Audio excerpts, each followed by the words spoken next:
Šodien esmu kopā ar Miķeli Jureviču, kurš ir 7 un 15 MVP labākais spēlētājs regbijā. Čau! Čau! Miķeli, pastāsti, kā sākās tavs ceļš regbijā?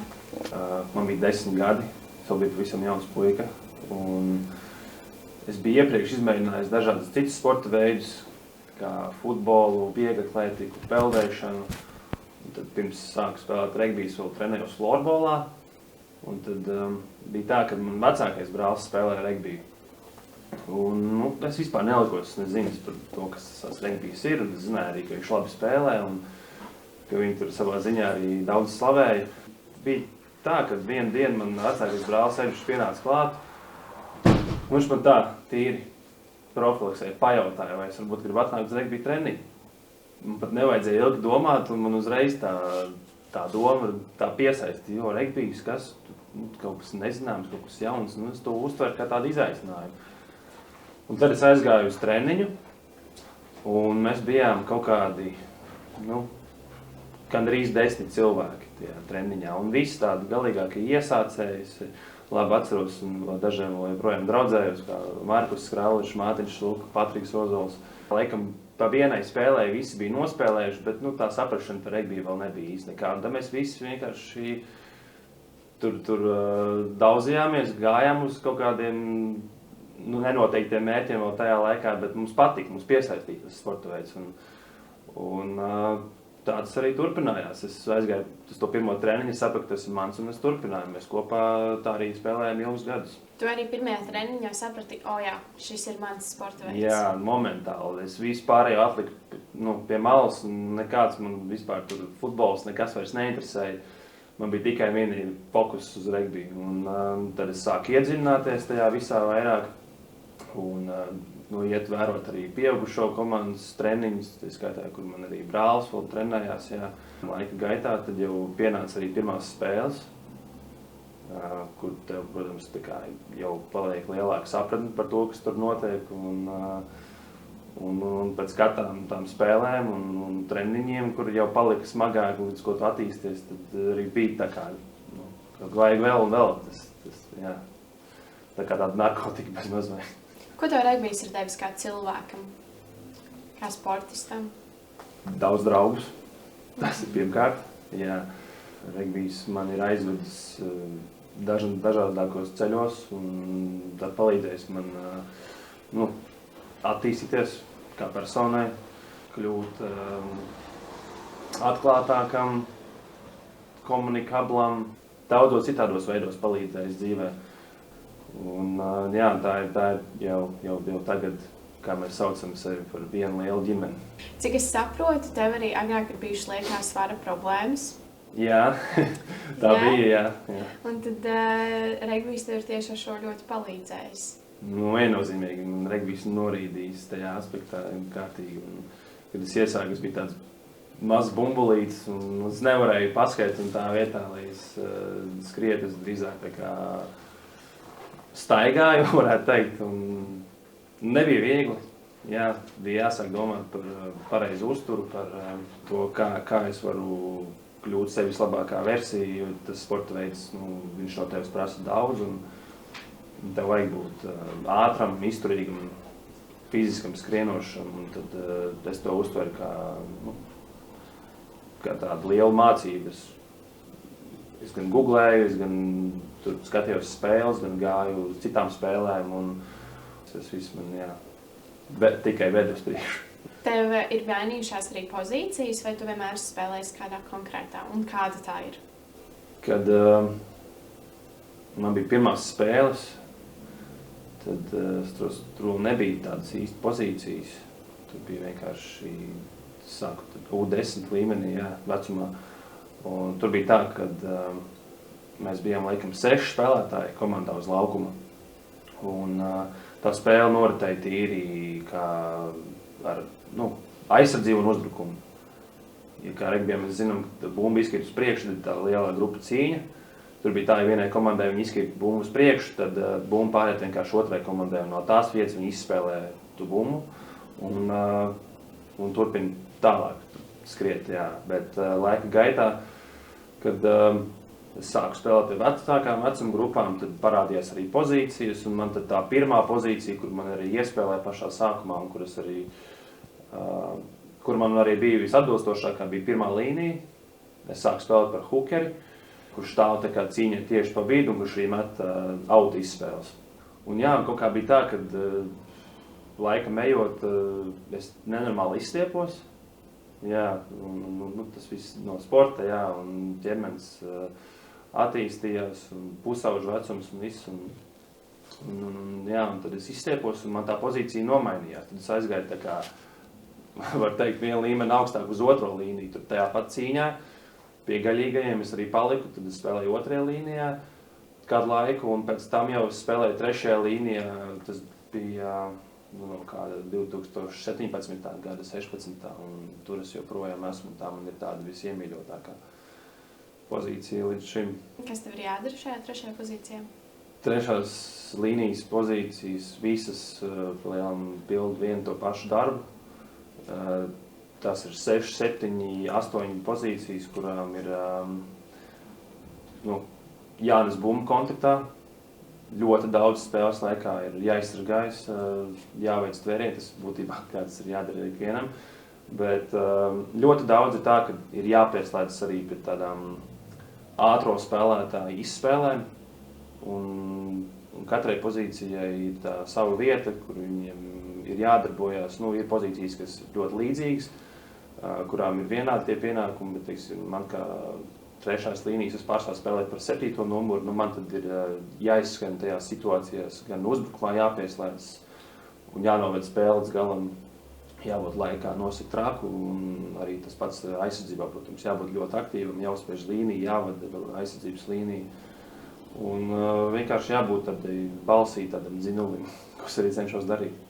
Ļoti daudz mīti ir par to, ka regbijs ir diezgan nežēlīgs sporta veids. Kā tu uzskati, vai viņš ir nežēlīgs? Es neuzskatu, ka viņš ir nežēlīgs, vienkārši viņš ir ass, viņš ir tāds kontaktbagāts un protams, kad jebkurā situācijā kontaktā, ja, var būt kaut kāda sava veida bīstamība, bet ka viņš ir bīstams, es neuzskatu. Tev ir jābūt gatavam, tev ir atbilstoši tā kā jānoskaņo sevi uz katru to situāciju, uz katru treniņu, uz katru spēli. Un tev ir jābūt tādam gan agresīvam, agresīvi daudziem palīdz, un tādam fokusētam. Jā, jo bez tā, regbijā būs grūti, tev ir jātiek līdz tam, ka tu esi spēcīgs un kad tu tiešām cīnies, un tu ej ar galvu, nevis tā, ka es ieiešu tūlīt vienkārši kontaktā un kā būs, tā būs, bet es tiešām domāju tam līdzi. Tas nav noslēpums, ka pie traumām var tikt. Un tāpēc ļoti liels darbs tiek likts visās tajās tehnikās, kā man ir jāiet tie kontaktā, kā man ir jāizliek savs ķermenis, kā man ir jākrīt un tādā garā. Ko cilvēki no malas nesaprot par regbiju, un tev ļoti gribētos, lai viņi to saprastu? Es pat nezinu, grūti iedomāties, ko viņi nesaprot par regbiju. Man liekas, ka viņi vienkārši nezina, kas tas regbijs tāds ir vispār, un tas arī viņus biedē. Jā, regbijā tur viss krīt viens otram virsū, un tur kājas lauž viens otram ārā, bet tā gluži nav. Kā jau es teicu, regbijā ir dažādi paņēmieni un tehnikas, un sasaistāms tur ir daudz ar citiem sporta veidiem, tāpat cīņa, un kur ir liels skriešanas. Man arī kā trenerim jauniešu ir tas, ka jaunieši pie manis nāk trenēties, bet tie vecāki, viņi nezina, kas tas regbijs īsti ir. Un viņi sūta to bērnu ar tādu domu, ka viņš trenēsies tikai fizisko sagatavotību tajā regbijā. Bet, protams, kad tas pats regbijs, tās pašas tehnikas nav atliktas pie malas. Un tikai tādā veidā, kad tu trenējies pašu regbiju, tad tu vari izprast, kas tas tāds ir, jā. Pašam ir bijuši kāds nopietnas traumas? Man ir gadījies tā, kad es treniņās salauzu potīti, un tas ir arī tas faktors, kur es nebiju tajā brīdī koncentrējies maksimāli uz to konkrēto situāciju. Sanāk tā, ka es kaut kā paslīdēju, bija slapjš laiks un vienkārši man kāja, tā kā labā kāja, paslīdēja aiz manis pašu. Un es nesņēju ar ķermeņa augšdaļu vienkārši uzkritu virsū, jo man vēl tvēra tajā brīdī komandas biedrs. Un līdz ar to inerci, ar to visu, gan savu svaru, gan komandas biedru svaru vienkārši potīt neizturēju spiedienu. Tur man nācās pāris mēnešus būt prom no visas aprites. Un tad bija tā, kad arī nesen, kā pirms pusotra gada, 2 varbūt, man arī cits komandas biedrs traumēja. Mēs spēlējām Latvijas izlasē, un viņš man salauza fibulas kaulu. Mēs vienā komandā spēlējot, vienkārši saskrējāmies. Visādīgi gadās. Ir lietas, ko tu nevari paredzēt, tas ir tāpat kā citos sporta veidos. Tam ir jānobriest. Galvenais, ka tu noturies, tu to uztver kā izaicinājumu, nevis kā beigas visam, bet tu cīnies un tu pats sevi tā kā drīzāk māci un tu izproti to, kā tev ir jāatvesaļojās, ko tev ir jādara, kā tev ir jāēd, kā tev ir jāvingro un kā tev ir jārūpējas par sevi. Vai tev pašam ir karjerā bijis tāds mentāli ļoti grūts posms, ka tev ir tāds bāds, tā kā es gribu spēlēt, bet tu nevari, vai kaut kādi konkrēti apstākļi bijuši? Viens moments man jau uzreiz ienāca prātā, tā bija 23. gada sezona, kad es nespēlēju vispār, nevienu spēles nepiedalījos nevienā pasākumā, un tāpēc, ka es biju spiests to izlaist traumas dēļ. Man bija diska trūce kaklā fiksēta, ko es sapratu, ka man viņa ir pēc 22. gada sezonas, un man sākās tā kā reiboņi nenormālākie, un es vienkārši piecelties no rīta augšā, pieceļos tā kā stāvus kājās, un es teicu, tajā momentā turpat kultā arī atkrītu. Kaut kā man izslēdzās pilnīgi viss. Man pazūd spēks, man ķermenis vienkārši saļimst. Un tie bija tie simptomi, kas man teica to, ka man ir jāiet pie ārsta, man ir jāsaprot, kas man noticis. Es pieņēmu lēmumu, ka es nespēlēšu to sezonu. Jā. Es gāju pie dažādiem ārstiem, ar dažādiem viedokļiem.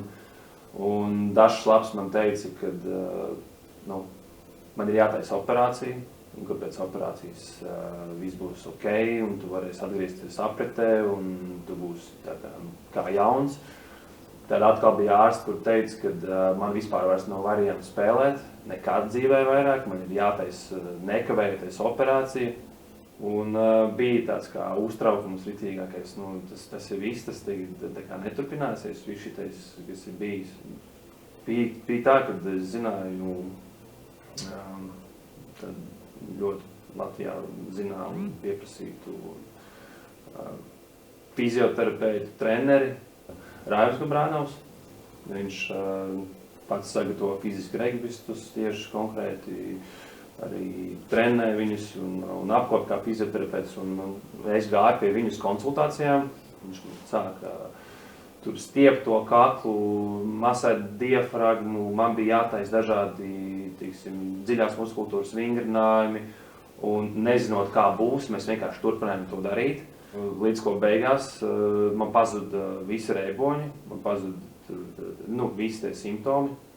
Tad es lēnām sāku likt kaut kādu spiedienu sev uz kaklu, respektīvi trenēt kaklu, un viss.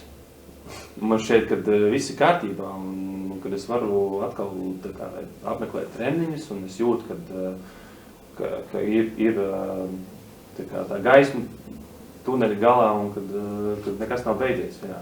Un tad nākošajā gadā es jau biju atpakaļ. Jā, nedrīkst aizmirst to, kad es arī biju aizbraucis uz kursu Anglijā, kur mūsu bijušās regbija 7 izlases galvenais treneris JB, viņš bija piemeklējis ārstu, kuram ir sava fakultāte, un tad tajā fakultātā jau bija tas, kad mēs sākām trenēt visu augšdaļu, likt man zem spiediena. Man bija jātaisa kaut kādas tvērienu imitācijas pret citiem spēlētājiem. Mums bija tā kā ārā nodarbības, ka man bija jāskrien, jātaisa bronko testu, un vienkārši man maksimāli testēja, un lai saprastu to, vai man, viss ir kārtībā. Un esmu nenormāli pateicīgs šiem cilvēkiem, kas man palīdzēja, un visiem pārējiem, kas man atbalstīja morāli. Un tad beigās, jā, es jau nākošajā gadā spēlēju, tā kā tas bija tas posms. Sanāk, tev nebija operācija beigās? Nebija nekāda operācija, un es arī vispār negrasījos iet uz nekādu operāciju, un arī ko man teikt, ārsti, man bija tā doma galvā, ka es varu visu savest kārtībā tīri ar tām procedūrām, ar vingrinājumiem, un tā arī bija, jā. Kas tev tik šausmīgi patīk tajā regbijā, kad ejot visu šo ceļu, tu tāpat atgriezies regbijā un tāpat turpini spēlēt? Man liekas, ka tas jau palicis par tādu pienākumu drīzāk regbijs. Tas vairs nav tik daudz kā nodibināt sev fiziski, kā trenēt sev fiziski, bet vairāk tas jau ir, kad tu esi ar saviem komandas biedriem, kad tev ir apkārt tik daudz cilvēku, kas tev ir palīdzējuši laika gaitā, un kad tev vienkārši ir prieks tur atrasties. Ja tu zini tos cilvēkus, tu vari ar viņiem satikties, tu vari viņiem lūgt padomu, ar viņiem aiziet, pasēdēt kādā bārā, un jā, ir tā viena valoda, ir humors, ir viss pārējais, bet tā regbija spēle jau ir izprast kā 13-14 gadus līdz šim.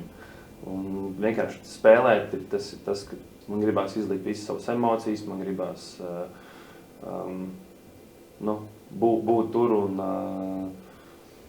vienkārši radīt prieku gan sev, gan citiem, jo tā ir par to lietu kļūst arī ģimenei un draugiem, un tas ir tas, ka tā ir tā kā maizīte priekš manis. Jā. Tu arī 2018. gadā esi bijis Anglijā, gan mācījies, gan spēlējis. Kā tu tur nonāci? Anglijā es nonācu pateicoties regbija klubam Livonija, maniem vecākiem, protams. Viņiem kopā sastrādājoties. Viņi parāda to, ka es tieku aizsūtīts uz Angliju, kuras 2018. gadā nokļuvu Woodhouse Grove vidusskolā. Un tas bija tā domāts, lai es attīstos vēl vairāk šajā regbija spēlē kā tādā, bet lai arī man būtu reizē iespēja turpināt mācīties. Un Anglijā un daudzās citās regbija lielvalstīs ir tā, ka tur ir skolu līmeņa čempionāti. Gan vidusskolas, gan augstskolas. Viņas spēlē savā starpā, ja mums ir ierasta lieta, ka mēs ar klubiem spēlējam viens pret otru. Tur ir tā arī, kad tu esi skolā iekšā. Tas ir, respektīvi, kad tu no rīta pamosties, tev ir skola, tāpat kā Latvijā, no 8 rītā līdz 2-3 dienā. Tās kaut kādas 8 lekcijas tev ir pa dienu, un tad tev uzreiz pēc tās skolas tev ir regbija treniņš. Un tu regbija treniņā tu nevis vienkārši ierodies, bet tur ir obligāti jābūt, lai tu varētu vispār konkurēt par kādu vietu sastāvā. Tas ir tā kā tāds salikums no mācībām un no profesionālā sporta reizē. Anglija, kā zināms, ir valsts, no kuras cēlies regbijs, un viņiem ir tas, kad viņi audzina tos jaunos talants jau caur skolu sistēmu. Līdzīgi kā basketbolā, mēs zinām, tad ir tie saucamies skauti, kurā sporta veidā būtībā. Un viņi nāk un viņi vēro un pēc tam dod jau to saucamos kontraktus spēlētājiem, lai potenciāli viņus dabūtu jau spēlēt augstākā līmenī. Un tas ir tas sākums visam tam profesionālam ceļam. Jā, un tas ir, protams, atkarīgs no tā, kā tev paveicās daudzkārt, kur tu veidi tālāk un cik tu, protams, daudz centies, lai tev būtu šīs iespējas. Tā vide un viss tas piedzīvotais, tas bija tāds unikums kopumā. Un, protams, arī personīgi tur esot, tur trenējoties dienām, ejot, mēs visi komandi kopā uz pat svaru zāli un dažādas citas aktivitātes, un iepazīst tās kultūras, un saprot, cik tas regbijs ir liels, tas bija tāds dzinuls visam. Pēc tam man šeit es tikai attīstījos un kļuvu vēl labāks kā spēlētājs. Kāds bija tas posms, kad tu mācījies un paralēli spēlēji? Cik tev intensīva bija šī ikdiena? Mācības bija kaut kas jauns, jo pirmkārt man tajā laikā nesaukās ar angļu valodu. Un es, var teikt, neko nemācīju pat pateikt normāli. Bet labi, pagāja kaut kādas pāris nedēļas, kad es jau varēju jau mutiski runāt normāli. Un pat ne tikai runāt tā angļu valodā, bet jau reizē arī aizcerot to akcentu. Un tas jau, protams, visu to situāciju atviegloja. Vakarā bija tā, ka mēs atnākam no regbija treniņa, mums visiem arī ir konkrēti noteikts, ka mums ir jāmācās, mums ir jāpild mājas darbi. Mēs pildām mājas darbus, un pēc tam jau ir naktsmiers. Un tāda pa lielam bija arī tā ikdiena, kad tev ir sports skola, pēc tam brīvā laikā tev ir kaut kas cits. Tā bija tāda forša pieredze kopumā. Ko no Anglijas regbija sistēmas būtu vērts paņemt Latvijai? Paņemt tas ir viens, bet to tā kā reāli īstenot, realizēt, tas ir kaut kas cits. Ir zināms, ka Angļiem piemīt tāda spēja ātri domāt regbija laukumā un spēlēt tādu tā kā intuīciju dažkārt. Un tad, nevēl tas regbijs no turienes cēlies, jo Angļiem ir tas, ka viņi tiešām dara to visu ātri un ar pārliecību, un var arī viņi izlabot tās savas kļūdas tā, ka viņas, var teikt, pat vispār nebūtu bijušas.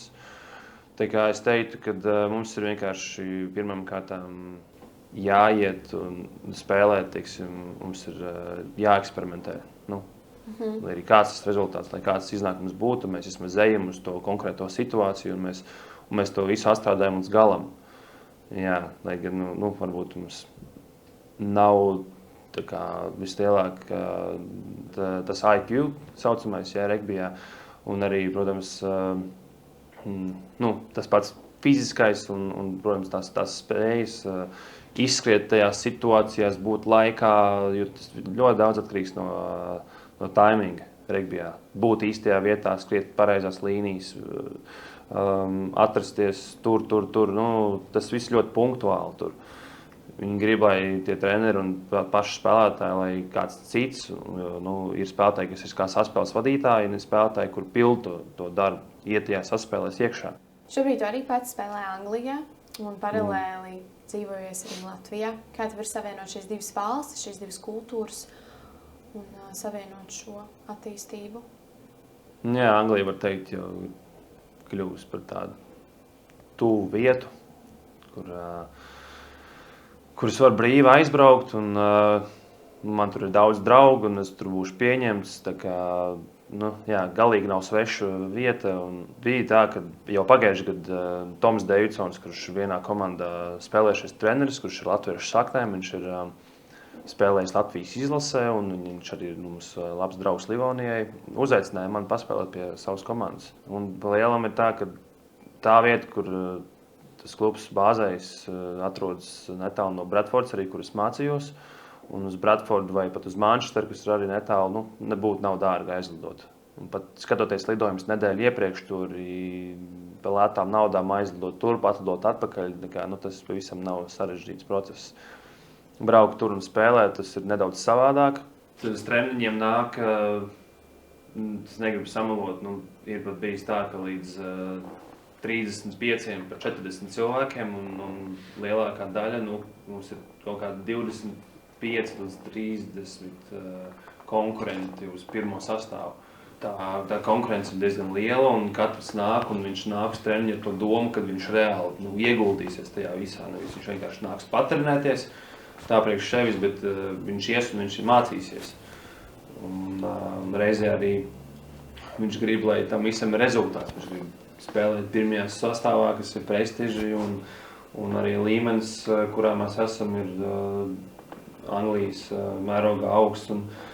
Un arī man, es tur neesmu tā vienkārši, ka man jau viss būtu garantēts, man ir jāiet, man ir jārāda sevis labākā versija. Man ir katrā treniņā jāieguldas uz 100%, un sākums vispār nebija viegls, kad es nezināju tās kombinācijas, un kur man ir jāskrien un kur man ir jāstāv.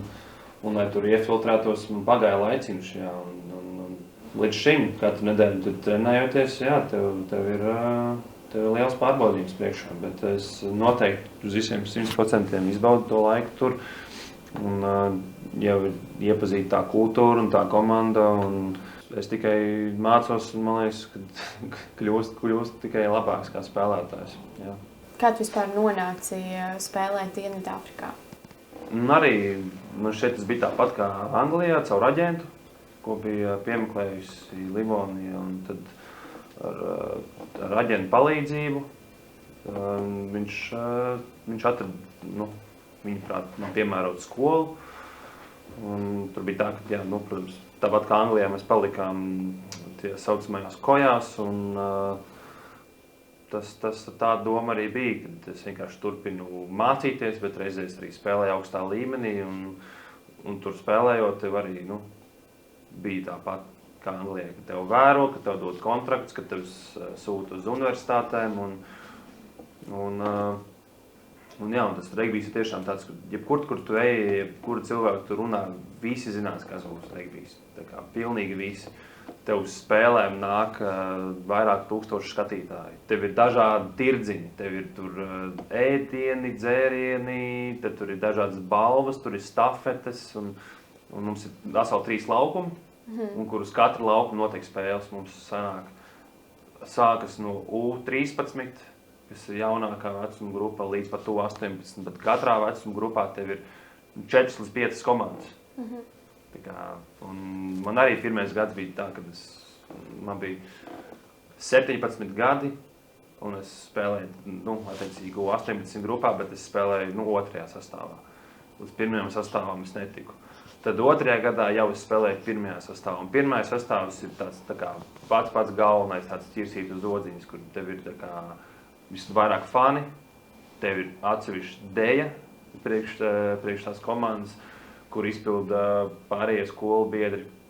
Un nenormālākais pūlis par tevi gavilē, un tās spēles tiek raidītas pa nacionālo televīziju, un tas ir tā kā, pilnīgi skurdiņas skrien pa ķermeni. Jā, tā kā ļoti piesātināti. Dienvidāfrika jau vispār bija tāda pavisam jauna kultūra, tas ir vispār cits kontinents. Jā, ļoti eksotiski, un tev ir okeāns blakus, un safāri, un viss tas bija tā kā tāds wow. Tādā vietā es vēl nebiju bijis, un man gribējās tā kā maksimāli pirmām kārtām vispār tur iedzīvoties, jo es tur aizlidoju viens pats, bez ģimenes, bez draugiem, un man visu laiku bija tas tā kā būs, tā kā pavisam sveša vieta, un vai es tur iederēšos, un vai man tur pieņems un tā, bet tā doma visam bija pilnīgi tāda pat kā Anglijā.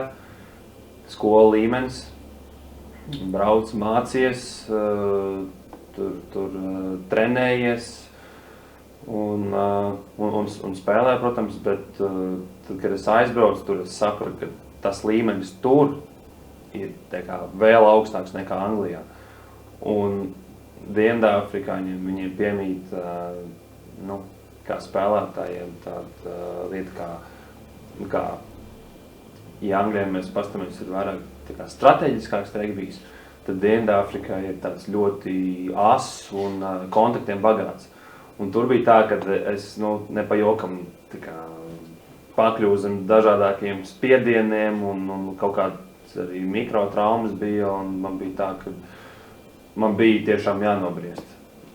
Uz katru spēli, uz katru treniņu pat, jo bija ļoti intensīvi un ļoti arī kā liels tāds pārbaudījums, ka tev pat deva atzīmi treniņā. Ja tu neierodies laikā uz treniņu, tev ir -1 balva. Ja tu neierodies vispār uz treniņu, tev ir -1 balva. Tā kā nepabrīd no treneri, jo esot bez konkrēti iemesli. Ja tu tur nemācies labi, ja tev ir sliktas atzīmes, neteic pēc spēlēšanas vispār.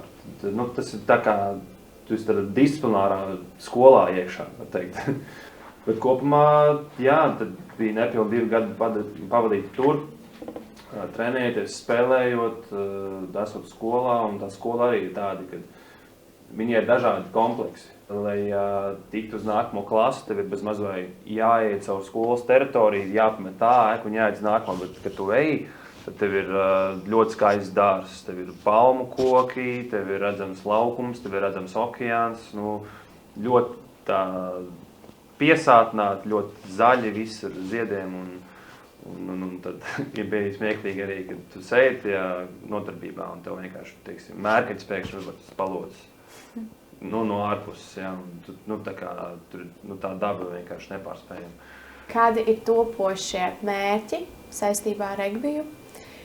Kāda liekas, vai būs arī nākamā uzvara? Vai uzvarēsim arī nākamo čempionātus? Es ļoti ceru. Jāsaprot tas, ka mēs nedrīkstam apstāties nekur, un kad mums drīzāk ir vēl vairāk jāiespringst un vēl lielāks darbs ir jāiegūt treniņos, jo pretinieki, protams, ir izsaukuši. Viņi nāks pēc mums un viņi gribēs atgūt titulus un kaut kādā ziņā arī mums ieriept. Mums ir vienkārši jāturpina savs ceļš, mēs gribam palikt augšā un mēs gribam kļūt par prestižu klubu un tiešām un ne tikai Baltijā un Latvijā, bet atrādīt sevi arī kaut kur tālāk pasaulē. Es domāju, jums noteikti sanāks, jo jums ir tāds tik liels tas komandas gars, un to var just, manuprāt, jau no gabala. Bet kādi ir tavi personīgie mērķi saistībā ar regbiju? Personīgie mērķi man noteikti ir cerībā vinēt vēl pāris toplīgas titulus. Arī mēģināt kaut kur globāli, varbūt tikt pie kāda profesionāla līguma. Kļūt vēl gudrākam kā spēlētājam, iemācīties jaunus trīkus. Ko te ieteikt jauniešiem, kas skatās uz tevi, viņam ir tāds, wow, kā viņš skrien, kā viņš tur iet kontaktā, es arī tā gribu, bet man ir bailes. Ko tu teiksi tiem jauniešiem? Nebaidīties. Nebaidīties, jā. Pirmkārt ir tas, ka varbūt jauniešiem nav katram individuāli likts tik liels uzsvars uz viņu.